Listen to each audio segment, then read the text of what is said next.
Hello friends, M&C Education welcomes you all. M&C Education में आप सबों का बहुत बहुत स्वागत।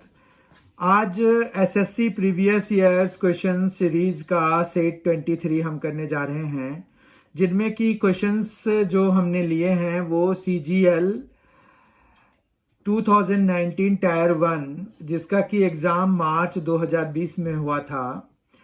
ये विभिन्न चरणों में हुए थे, तो उनमें से हम किसी एक सेट के 10 क्वेश्चंस को करने जा रहे हैं, जो कि हमारे इस सीरीज का 23rd सेट है।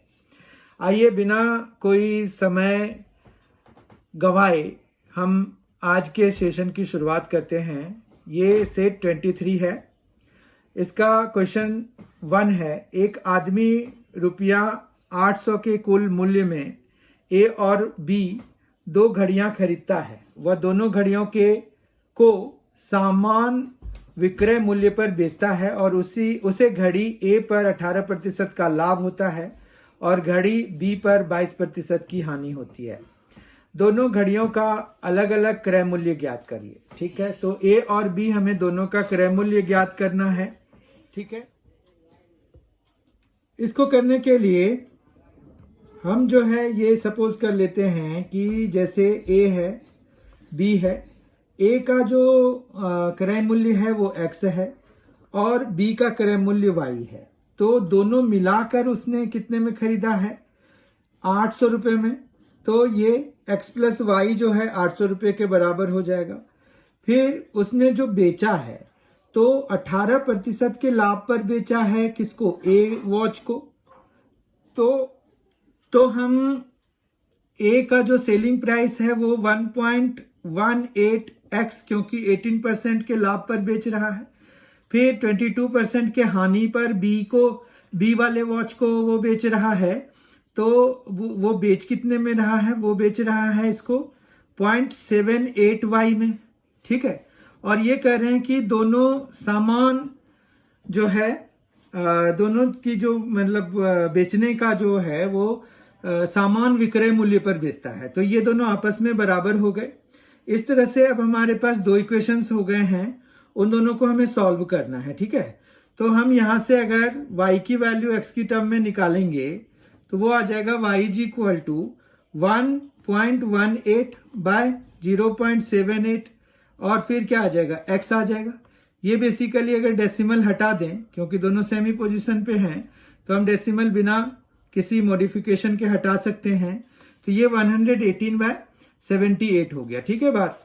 तो यहाँ पर जब हमने इसको सॉल्व करेंगे अगर हम, तो ये हमारा कुछ आ रहा है 1.512820 और x तो है ही हमारे पास। ठीक है, तो मतलब y की जो वैल्यू आई है वो ये है। उसके बाद फिर यहाँ पर जो है ये x plus Y is equal to 800 में अगर हम पुट करेंगे तो हमें क्या आ जाएगा? x प्लस वाई की जगह पे 1.512820x और ये इक्वल टू कितना हो जाएगा? 800 के बराबर। तो ये जो है ये हो गया 2.512820x इज इक्वल टू 800। ठीक है, तो अब जो है यहाँ पर x की वैल्यू निकल आएगी हमें। x इज इक्वल टू कितना आ जाएगा? 800/2.512820। ठीक है, तो अब अगर हम इसको डिवाइड कराते हैं तो हमें जो है x की वैल्यू मिल जाती है 318.3674। ठीक है, अब जो है y की वैल्यू के लिए हमें क्या करना पड़ेगा? 800 में हम 318.3674 को माइनस करा देते हैं तो हमें कितना आ जाएगा? 481.6325 अप्रोक्सीमेटली इतना आ जाएगा। तो अगर हम ऑप्शन वाइज देखें तो हमें x का 318.367 यानी कि 37 ले सकते हैं इसको 2 डेसिमल प्लेस के लिए। तो ये हमारा हो गया 318.37, जबकि ये हो गया 481.63 ही रह जाएगा। ठीक है, 2.25 है तो वो राउंड ऑफ हो नहीं पाएगा। तो इस तरह से ऑप्शन वाइज हमारा सी ऑप्शन करेक्ट हो जाएगा। क्वेश्चन नंबर 2, किसी दुकानदार के लिए एक वस्तु का क्रय मूल्य x था। उसने उस वस्तु पर क्रय मूल्य से 15% अधिक मूल्य अंकित किया। बाद में उसने उस वस्तु को उसके अंकित मूल्य पर 25% की छूट देकर बेच दिया। उसका लाभ या हानि प्रतिशत क्या है, ये हमें पता करना है। अब यहाँ क्वेश्चन को फिर से पढ़ते हैं। किसी दुकानदार के लिए एक वस्तु का क्रय मूल्य x था, ठीक है। उसके बाद उसने क्या किया, उस पर 15% अधिक मार्क कर दिया। तो मार्क्ड प्राइस जो m अगर हम सपोज करेंगे तो वो 1.15 ऑफ x हो जाएगा, ठीक है, क्योंकि 15% उसने x से ज्यादा मार्क किया है। बाद में उसने उस वस्तु को उसके अंकित मूल्य पर 25% की छूट देकर बेच दिया। मतलब उसने जो बेचा वो 0.75 m पर बेचा, ठीक है। तो 0.75 m पे अगर बेचा तो वो जो है 0.75 इंटू 1.15 इंटू x पर बेच दिया उसने। तो अब जो है उसके पास जो ये है कि उसको लाभ या हानि हुआ।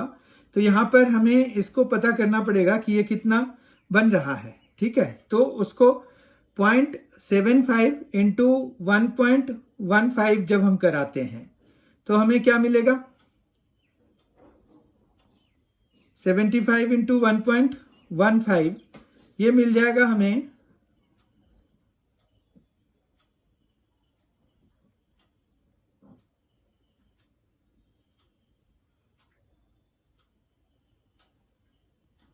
86.25x। तो उसको जो है कॉस्ट प्राइस का इतना ही मिल पा रहा है, मतलब 86.25% मिल रहा है, ठीक है। यानी कि उसको जो मिल रहा है वो मिल रहा है 0.8625x। तो उसको यानी कि हानि हो गई।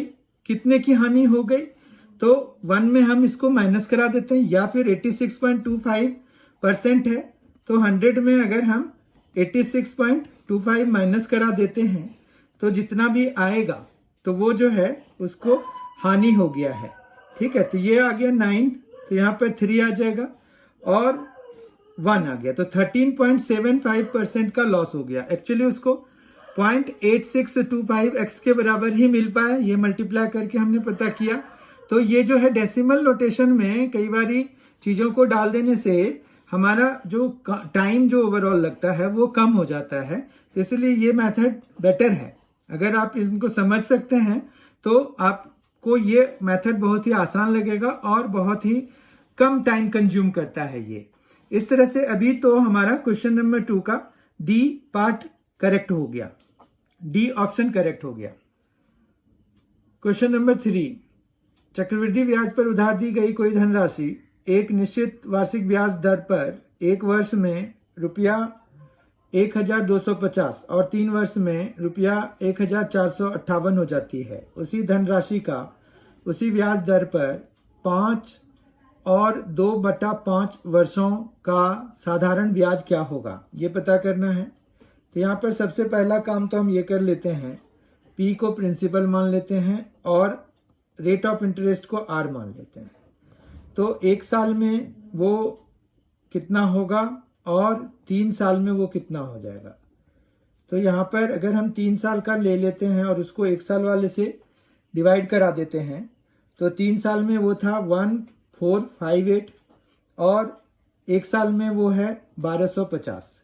यहाँ पर देखिए ये P कैंसिल हो जाएगा, ये 2 बच जाएगा, ये पूरा कैंसिल हो जाएगा, ठीक है। इतना समझ में आ गया होगा। तो 1 + R/100 का जो स्क्वायर है वो आ गया 1458/1250, ठीक है। अब 2 से हम इसको कैंसिल करा देते हैं तो 1 + R/100 का स्क्वायर जो है वो आ जाएगा हमारे पास। 2 से कैंसिल करा देते हैं तो ये कितना आ जाएगा 625 और ये आ जाएगा 7 और ये आ जाएगा 2 और ये आ जाएगा 9, ठीक है। 729 हो गया। अब 729 है और 625 है। 729 27 का होता है और ये हो जाएगा 25 का, तो 27/25 आ गया हमारे पास। और फिर जो है ये 1 प्लस 27 का स्क्वायर और 25 का स्क्वायर हो गया, तो ये जो है 1 प्लस r/100 जो है वो आ जाएगा 27/25। ठीक है बात। तो यहाँ पर से जो है r/100 देखिए कितना आ गया, r/100 हो जाएगा 27/25 माइनस 1, तो ये आ जाएगा 2/25। ठीक है, तो ये 2/25 आ गया हमारे पास r/100। तो ये r इज इक्वल टू कितना आ जाएगा, 2 × 100/25 यानी कि 8। तो रेट ऑफ इंटरेस्ट तो 8% आ गया।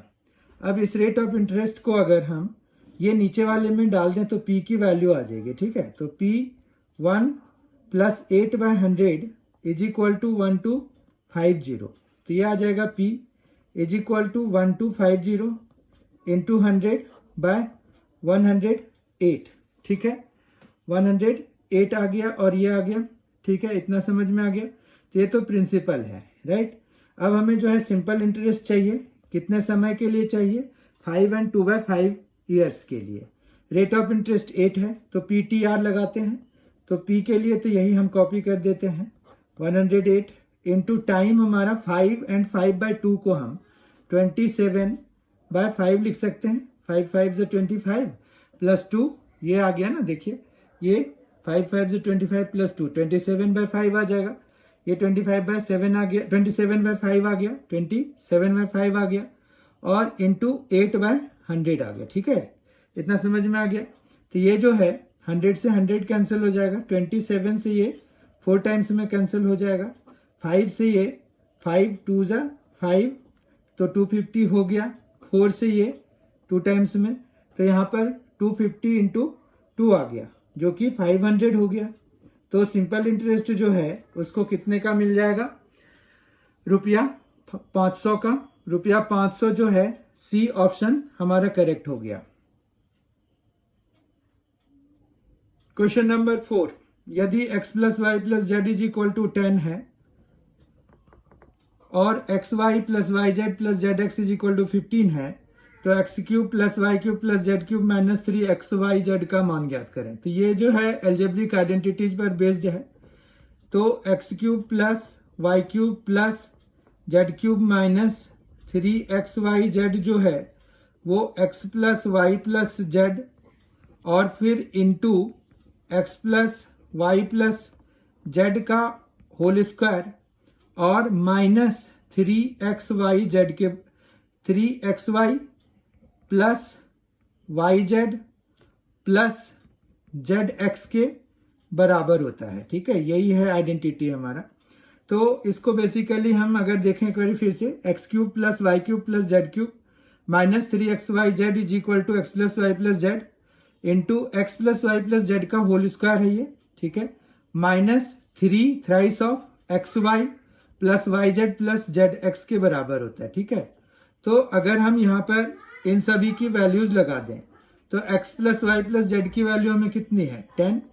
फिर हमारे पास यहाँ पर ये 10 स्क्वायर हो जाएगा, फिर माइनस 3 इंटू xy yz और zx, xy + yz + zx, xy + yz + zx जो है 15 के बराबर है।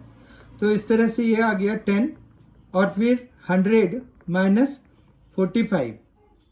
तो इस तरह से ये 10 × 55 हो गया जो कि 550 के बराबर है। ठीक है, तो ऑप्शन वाइज बी ऑप्शन हमारा करेक्ट हो गया।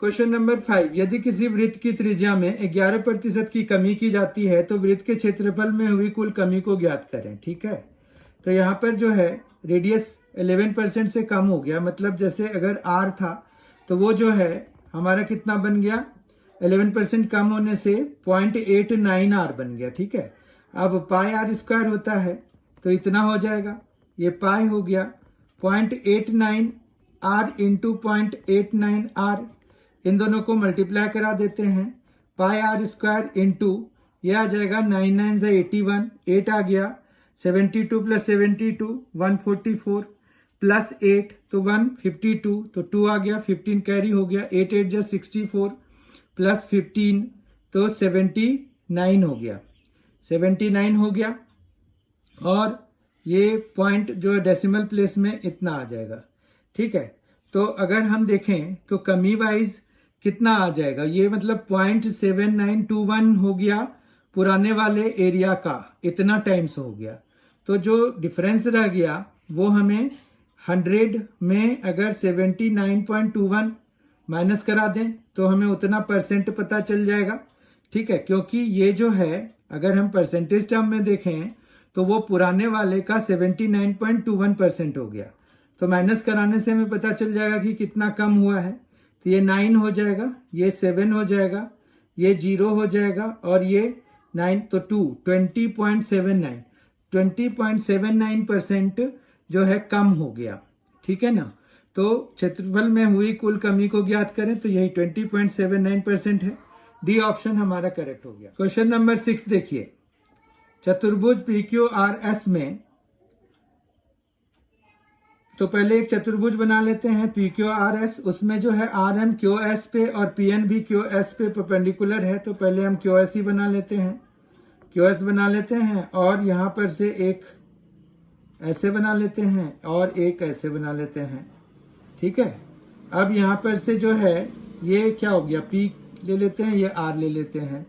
अब यहाँ पर R से हमने जो परपेंडिकुलर डाला है और P से डाला है तो R N हो जाएगा और ये R M हो जाएगा। ठीक है, P N हो जाएगा और R M हो जाएगा। अब QS की लेंथ दी हुई है, QS की लेंथ है 6। ठीक है, तो QS 6 है। अब RM जो है हमारा 3 है और PN जो है 2 है। तो अगर हम एरिया निकालना चाहते हैं, इसका एरिया ऑफ PQRS जब निकालना चाहते हैं तो ये जो है हाफ इंटू यहाँ पर हम QS इंटू फिर इन दोनों का सम ले सकते हैं, मतलब PN प्लस RM ले सकते हैं। ठीक है, तो ये आ गया 1/2 इंटू QS कितना है, QS है 6, PN कितना है, PN है 3 और RM है 2, तो ये हो गया 15 सेंटीमीटर स्क्वायर इसका एरिया हो गया। Option wise A option correct है। क्वेश्चन नंबर 7 देखिए, यदि किसी आयत का परिमाप 50 इकाई है और इसका क्षेत्रफल 150 वर्ग इकाई है। ठीक है, तो यहाँ पर क्या है कि पेरीमीटर दिया हुआ है, तो 2L प्लस बी जो है वो 50 इकाई का है, तो L प्लस बी जो है वो 25 का हो गया और इसका क्षेत्रफल मतलब LB जो है वो 150 का है। तो LB अगर 150 का है, यहाँ से हम L की वैल्यू निकाल लेते हैं B की टर्म में। L इज इक्वल टू क्या हो जाएगा, 25 माइनस B हो जाएगा, तो 25 minus B into B is equal to 150, तो यह आ जाएगा 25B माइनस B स्क्वायर और ये हो गया 150। तो यहाँ पर B square minus 25B plus 150 is equal to 0 हो गया, तो B square minus 15B minus 10B plus 150 is equal to 0 हो गया, तो ये आ गया B, तो B माइनस 15 माइनस 10, तो ये आ जाएगा B minus 15 is equal to 0। तो दो फैक्टर्स आ गए, एक B माइनस 15 आ गया और एक B माइनस 10 आ गया, तो इस तरह से इक्वल टू 0 करा दिया, तो हमें B की दो वैल्यूज आ जाएंगी। B एक तो 10 आ जाएगा, एक 15 आ जाएगा, तो जो छोटी वाली वैल्यू है वो 10 है, तो 10 सेंटीमीटर मतलब C ऑप्शन हमारा करेक्ट हो गया। और ऐसे भी 15 अगर लेंगे तो हमें L जो है 10 आ जाएगा, जो कि L मतलब छोटी लेंथ तो 10 ही हो गई, हमें इसकी छोटी भुजा की लंबाई तो C 10 सेंटीमीटर हमारा करेक्ट ऑप्शन हो जाएगा। क्वेश्चन नंबर 8, यदि sine A plus cos A by cos A is equal to 17/12 है, तो क्रॉस मल्टीप्लाई करा देते हैं। तो 12a plus 12 sine a plus 12 cos a is equal to 17 cos a हो जाएगा। तो यहाँ से 12 sine a is equal to 17 minus 12 यानी कि 5 कॉस a हो गया। कॉस a से थ्रू आउट डिवाइड कराएंगे तो ये sine a by cos a जो है वो tan a के बराबर हो जाएगा। tan a is equal to 5/12 हो गया। अब हम एक ट्रायंगल बना लेते हैं। ट्रायंगल में जो है ये a, ये b और ये c ले लेते हैं, ठीक है। तो यहाँ पर ये 5 आ जाएगा और ये 12 आ जाएगा। 5 और 12 का पैथागोरियन ट्रिपलेट होता है 13। तो यहाँ पर जो है ये 13 आ गया। अब हम जाते हैं जिसकी वैल्यू निकालनी है, वो है 1 minus cos A by sine A. तो 1 माइनस कॉस ए हमारा होता है 12/13 इस वाले ट्रायंगल में, और अपॉन में हो जाएगा 5/13, ठीक है, कोई दिक्कत नहीं है। उसके बाद जो है एलसीएम लेंगे तो ये 1/13 हो जाएगा, जबकि ये 5/13 हो जाएगा। इस तरह से 1/5 is the correct answer. Option wise A option हमारा करेक्ट हो गया। क्वेश्चन नंबर 9, किसी समद्विबाहु त्रिभुज का परिमाप 50 सेंटीमीटर है। यदि आधार 18 सेंटीमीटर है तो प्रत्येक समान भुजाओं की लंबाई क्या है, ठीक है। तो प्रत्येक समान भुजाओं की लंबाई x मान लेते हैं। तो ये भी x है, ये भी एक x है, ये 18 है। तो परिमाप अगर दिया हुआ है तो 2x प्लस 18 जो है बेसिकली वो कितना हो गया 50 के बराबर। तो 2x कितना हो गया 50 माइनस 18 मतलब 32। तो x कितना हो गया 32/2 यानी कि 16। तो 16 सेंटीमीटर प्रत्येक समान भुजाओं की लंबाई हो गई। बी ऑप्शन करेक्ट हो गया। क्वेश्चन नंबर 10, ट्रायंगल एबीसी में डी ई और एफ भुजाओं ए बी बी सी और सी ए के मध्य बिंदु हैं। यदि ए बी 12 बी सी 20 और सी ए 15 सेंटीमीटर हैं तो half D E plus E F plus D F का मान डैश है। तो पहले यहाँ पर एक ट्रायंगल बना लेते हैं हम। एक ट्रायंगल ए बी सी हमने बनाया। अब यहाँ पर अगर देखें तो ये कह रहे हैं कि D जो है वो AB का मिड पॉइंट है, तो ये D हो गया। फिर BC का मिड पॉइंट है E और F है AC का। इनको हमने ज्वाइन करा दिया तो हमें जो ट्रायंगल मिला उसके पेरीमीटर का आधा निकालना है, ठीक है। अब बात ये है कि ये DF जैसे है वो BC का आधा होगा, ठीक है, और BC है 20 तो DF कितना हो जाएगा 10 हो जाएगा। इसी तरह से ये जो EF है वो AB का आधा होगा। AB है 12 तो EF कितना हो जाएगा 6। उसी तरह से DE जो है वो AC का आधा हो जाएगा, वो हो जाएगा 15/2। अब ये आधा क्यों हो रहा है, क्योंकि ये मिड पॉइंट्स को ज्वाइन करा रहे हैं।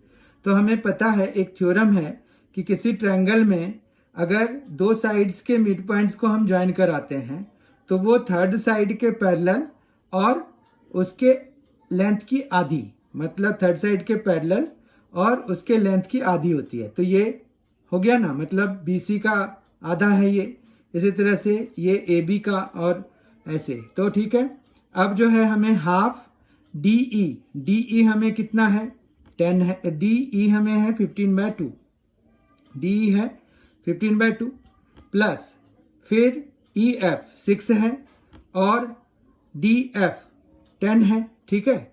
यही हमें वैल्यू निकालनी है। तो ये आ जाएगा 1/2। यहाँ पर कितना आ जाएगा, ये 16 हो गया, 32 हो गया, 32 प्लस 15 हो जाएगा 42 47/2 हो जाएगा। तो 47/4 हो गया, ठीक है बात। 47/4 अगर हो गया तो 4 1 जा, फिर 4 1 जा, तो यहाँ पर आ गया 0.3 है तो 75, ठीक है। तो इतना सेंटीमीटर मतलब 11.75 सेंटीमीटर आ गया। तो इस तरह से बी ऑप्शन हमारा करेक्ट हो गया। तो इस तरह से हमने आज ये जो सेट हम सीरीज कर रहे हैं SSC CGL के क्वांटिटेटिव एप्टीट्यूड का, उसका सेट 23rd कर लिया और अब 2 और सेट्स आने बाकी हैं। उनमें भी मैं कोशिश करूंगा कि जितने भी बाकी डिफरेंट क्वेश्चंस बचे हुए हैं वो सारे इंक्लूड किए जा सकें। इस तरह से फिर ये सीरीज पूरा हो जाएगा और फिर कुछ टाइम के बाद हम जो है फिर से एक नई सीरीज या फिर चैप्टर वाइज लेकर प्रस्तुत होंगे। तो आप लोगों को इसमें सब्सक्राइब करके ही रहना है, आपको नोटिफिकेशन आती रहे इसके लिए बेल आइकन भी दबा दीजिए। तो I hope you have enjoyed today's session. Thank you very much for being with us. Thanks a lot and enjoy yourself.